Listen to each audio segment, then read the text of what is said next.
back students to AI Education and Study with Anas sir. Today I will be starting class 12th Business Study chapter number 4 Planning और आज की इस class में हम बात करने वाले हैं प्लानिंग के फीचर्स के बारे में, इंपॉर्टेंस के बारे में एंड लिमिटेशंस के बारे में। सो स्टार्ट करते हैं क्लास को और समझते हैं इस इंपॉर्टेंट कॉन्सेप्ट को एक brief based and short explanation के साथ और अपने नोट्सों के साथ। So let's start.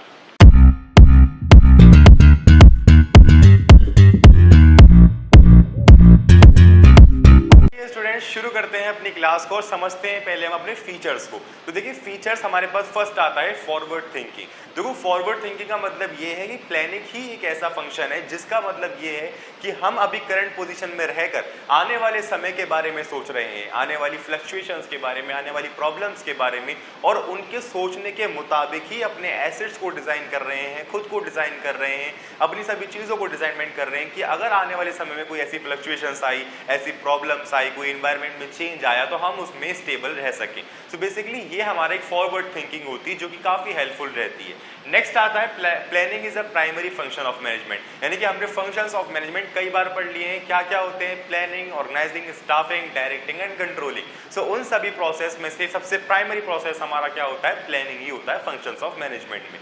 नेक्स्ट आता है गोल ओरिएंटेड, यानी कि एक ऐसा फंक्शन है जो कि हमारा गोल बेस्ड होता है, यानी कि अगर हम किसी भी काम को कर रहे हैं तो उस काम को करने से पहले हम अपने ऑब्जेक्ट डिजाइन करते हैं, अपने स्टैंडर्ड डिजाइन करते हैं जिसके मुताबिक हम अपने पूरे काम को इंप्लीमेंट मिलाते हैं और फिर अपने एक्शंस को फॉलो करते हुए रहते हैं। सो इस तरीके से हमारा एक गोल ओरिएंटेड प्रोसेस होता है जो कि काफी इंपॉर्टेंट फंक्शन निभाता है। फिर आता है हमारे पास कंटिन्यूअस इंप्रूवमेंट, यानी कंटिन्यूअस इंप्रूवमेंट का मतलब ये है कि अगर हम एक इफेक्टिवली एंड इफिशिएंसी के साथ प्लानिंग बनाते रहेंगे, स्ट्रेटेजी के साथ प्लानिंग बनाएंगे, तो बेसिकली हमारी जो इंप्रूवमेंट है वो कंटिन्यूअसली होगी। यानी कि अगर आप किसी एक चीज को पकड़े रहोगे तो उस चीज को चलते हुए आप पूरी बेसिकली बिजनेस को रन नहीं कर सकते। आपको अपने अंदर कुछ मॉडर्नाइजेशन करना पड़ेगा और मॉडर्नाइजेशन आप कब करोगे? अपने अंदर जब आप एनवायरमेंट्स के अंदर चेंज देखोगे, जब आप अलग अलग चीजों के अंदर चेंज देखोगे। सो वो चेंज आपको कब दिखाई देंगे? जब आप प्लानिंग बनाओगे, जब आप स्ट्रेटेजी बनाओगे। सो स्ट्रेटेजी एंड प्लानिंग ही आपकी कंटिन्यूअस इंप्रूवमेंट करती है।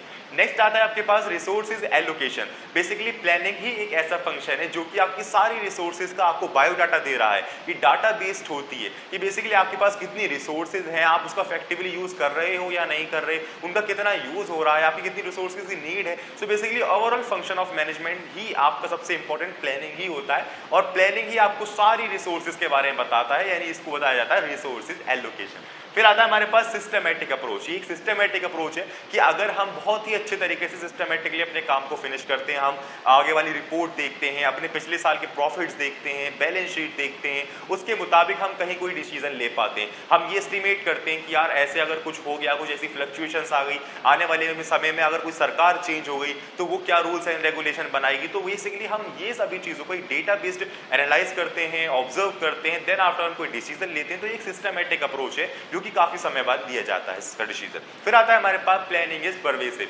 प्लानिंग एक फंक्शन ऐसा फंक्शन है जो कि सिर्फ और सिर्फ बिजनेस ही यूज नहीं करता, इसको बिजनेस के साथ साथ नॉन बिजनेस एक्टिविटीज भी यूज करती हैं। यानी प्लानिंग ही एक ऐसा फंक्शन है जो कि आपको उत्थान पर लेके जा सकता है, आपकी ग्रोथ कर सकता है। क्योंकि जब हम किसी भी काम को करने से पहले कुछ सोच लेते हैं, अपने ऑब्जेक्टिव, अपने टारगेट्स, अपने एस्टिमेट सब चीजें कर लेते हैं, तो हम उसमें क्या हो जाता है, हमारे सफलता के चांसेस थोड़े इंक्रीज हो जाते हैं। सो बेसिकली हमारे कुछ फीचर्स बनते हैं। सो होपफुली आपके समझ में आए होंगे। अब हम बात करते हैं कुछ इंपॉर्टेंस के बारे में और कुछ लिमिटेशंस के बारे में। चलिए स्टूडेंट्स, अब हम बात करते हैं कुछ इंपॉर्टेंस के बारे में एंड कुछ लिमिटेशंस के बारे में। उससे पहले मैं आपको बता देता हूं कि जिस तरीके से आप पिछली क्लासेस के अंदर नोट्स नोट डाउन करते हुए आए हो मेरे साथ, और ऐसे ही आपको आज की क्लास के भी सारे नोट्स चाहिए, तो आप कमेंट सेक्शन के अंदर मुझे बताइएगा, मैं आपको सारे नोट्स आपको प्रोवाइड करवा दूंगा। सो स्टार्ट करते हैं क्लास को। तो बेसिकली अब हम बात कर रहे हैं इंपॉर्टेंस के बारे में। सो बेसिकली आप फीचर्स से इतना अंदाजा लगा चुके होंगे कि इसकी क्या इंपॉर्टेंस बनने वाली है, और ऐसे ही आपको सोचते हुए पढ़ना भी है। हम किसी चीज़ के फीचर्स पढ़ रहे हैं तो उसकी इंपॉर्टेंस हमारे माइंड में आ जानी चाहिए, उसकी लिमिटेशंस हमारे माइंड में आ जानी चाहिए। सो बेसिकली वहीं से सारी चीज़ें निकलती हैं आपकी। सो इंपॉर्टेंस क्या निकली? Planning increased efficiency. इतना सब कुछ हम पढ़कर आए हैं, ये तो हमें जानकारी मिल गई कि प्लानिंग जो है अगर हम इसको इफेक्टिवली करते हैं, बहुत तरीके से करते हैं, सिस्टमेटिकली करते हैं, तो हमारी ये इंक्रीज करता है एफिशिएंसी, हमारी प्रोडक्शन भी इंक्रीज कर सकता है एंड एज वेल हमारी ग्रोथ में सपोर्ट कर सकता है। राइट, ये सब पॉइंट्स तो हमें याद ही हैं। तो वही सारे पॉइंट्स तो इसकी इंपॉर्टेंस है। देखिए planning increase efficiency, first importance निकल गई। बेटर रिसोर्सेज एलोकेशन हम पढ़कर आए थे, रिसोर्स एलोकेट करता है, ये बताता है कि हमारे पास कितनी रिसोर्सेज हैं, कितना यूज हो रहा है, कितनी रिसोर्सेज की नीड है। सो बेसिकली ये एक ऐसा फंक्शन है जो कि बेटर वे के अंदर रिसोर्सेज का एलोकेशन करने में हेल्प करता है। फिर आता है planning planning promote innovative idea. जब किसी भी काम को करने के लिए हम ज़्यादा से ज़्यादा उसके बारे में सोचते हैं, उसको बेसिकली अच्छा बनाने के लिए सोचते हैं, तो हमारे माइंड के अंदर उसी के मुताबिक नए नए इनोवेटिव आइडियाज़ भी आते हैं। सो एक तरह से ये मेंटल एक्सरसाइज भी है, और जो ये सपोर्ट करता है वो इनोवेटिव आइडियाज़ को भी करता है। हो सकता है पहला प्लान आपका खराब निकले, मगर दूसरे प्लान को बनाने में आपको अनुभव होगा चीज़ों का, तो आपका जो दूसरा प्लान है वो ऑटोमेटिकली बहुत बेटर वे में काम करेगा। सो इस तरीके से प्लानिंग सपोर्ट ग्रोथ, यानी कि हमारी सपोर्ट करता है ये बेसिकली ग्रोथ करने में। अगर हम इसको अच्छे से बनाते हैं, सिस्टमेटिकली बनाते हैं, सभी चीज़ों का एनालाइज करके, ऑब्जर्व करके, सो ये हमारी ग्रोथ के अंदर काफ़ी हेल्पफुल रहता है। फिर आता है हमारे पास प्लानिंग प्रोवाइड डायरेक्शन। अगर आप प्लानिंग ही नहीं बनाओगे तो आपको अपनी डायरेक्शन ही नहीं पता होगी कि मैं कर क्या रहा हूँ। आपको खुद पता नहीं होगा कि आप ये सोचोगे कि यार वो काम अच्छा चल रहा है कि चलो वो खोल के बैठ जाते हैं, वो काम अच्छा चल रहा है वो काम खोल के बैठ जाते हैं। तो इससे आपके ना बेसिकली कोई नाम वगैरह नहीं होगा, ना ही आपकी पहचान होगी कि ये बंदा इस काम को करता है, क्योंकि उन्हें पता ही है कि ये तो जो काम अच्छा चलता है ये उसी में घुस जाता है। सो अगर हम अपने काम की प्लानिंग बनाएंगे, अपने अंदर देखेंगे कि मैं किस में इंटरेस्टेड हूँ, मैं किस काम को एक अपने 100% एफिशिएंसी के साथ कर सकता हूँ, तो तभी हम ये काम कर पाएंगे और ग्रोथ अचीव कर पाएंगे। तो यही काम प्लानिंग करता है। प्लानिंग हम पहले से ही सोचते हैं कि हम आगे चलकर क्या करेंगे और किस तरीके से अपनी चीज़ों को फेस करेंगे। तो प्लानिंग एक प्रोवाइड करता है हमें डायरेक्शन को अच्छे से काम में लाने के लिए। तो अब हम कुछ बात कर लेते हैं इसकी लिमिटेशंस के बारे में। सो अगर आपने सब चीज़ें पढ़ ली तो आप ये जानते हो कि भाई प्लानिंग करना कोई छोटी मोटी बात नहीं है।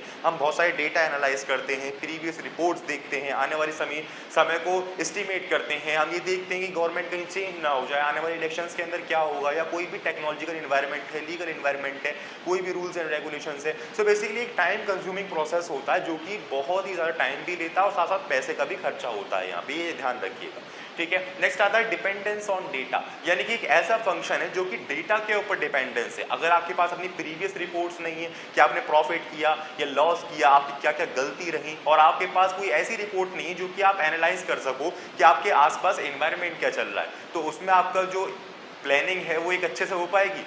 बिल्कुल नहीं हो पाएगी, क्योंकि आपने एक बेहतरीन तरीके से सिस्टमेटिकली कोई भी डेटा एनालाइज ही नहीं किया। सो आपकी प्लानिंग भी कोई सिस्टमेटिकली काम नहीं करेगी। वो आप एस्टिमेट कर लोगे, जब वो काम करेगी तो वेल एंड गुड, नहीं करी तो फिर आपकी गलती मानी जाएगी, ठीक है। तो प्लानिंग में note work in dynamic environment, यानी कि प्लानिंग एक ऐसा फंक्शन है जो कि हम पूरी अपनी 100% इफिशिएंसी के साथ ये सोचते हैं कि आने वाले समय के अंदर क्या क्या फ्लक्चुएशंस आ सकती हैं, क्या प्रॉब्लम्स आ सकती हैं, बट फिर भी अगर कोई ऐसा एनवायरनमेंट आ गया, उसके अंदर कोई ऐसी चीज़ें आ गई, चेंजेस आ गए, तो वो छोटी मोटी चेंजेस तो ये अडॉप्ट कर लेता है अपने आसपास। कोई बड़े लेवल में कोई चेंज आ गया, सो उसके अंदर हमारी जो करंट प्लानिंग होती है वो वर्क नहीं कर पाएगी। सो प्लानिंग में not work in dynamic environment. फिर आता है हमारे पास planning is not guarantee of success. So basically इतना सब कुछ करने के बाद भी, इतना टाइम खर्च करने के बाद, इतना पैसा खर्च करने के बाद, सोचने के बाद, एक तरह से डिपार्टमेंट के अंदर काम करने के बाद भी ये गारंटी नहीं लेता कि अगर आपने प्लानिंग बनाई है तो आपको सक्सेस मिलेगी ही मिलेगी।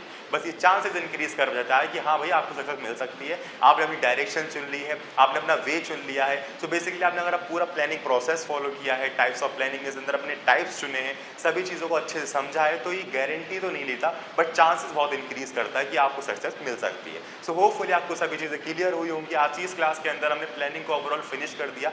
एक पार्ट आता है वेरियस टाइप्स ऑफ प्लानिंग। तो basically various types of planning का मतलब ये है कि स्ट्रेटेजी प्लानिंग, फाइनेंशियल प्लानिंग और भी अनदर टाइप्स ऑफ प्लानिंग होती हैं जिसको हम वेरियस टाइप्स ऑफ प्लानिंग के अंदर कंसीडर करते हैं। अगर आपको उस टॉपिक के अंदर कोई डाउट हो तो आप मुझे कमेंट सेक्शन के अंदर बता दीजिएगा, मैं उसके ऊपर भी स्पेसिफिक शॉर्ट के माध्यम से, एक वीडियो के माध्यम से आपको वो क्लियर करवा दूंगा। अगर आपको नोट्स चाहिए तो वो भी आप मुझे कमेंट सेक्शन के अंदर बता दीजिएगा। मिलते हैं नेक्स्ट क्लास के अंदर नेक्स्ट चैप्टर के साथ, एक brief best and short explanation के साथ। Thank you.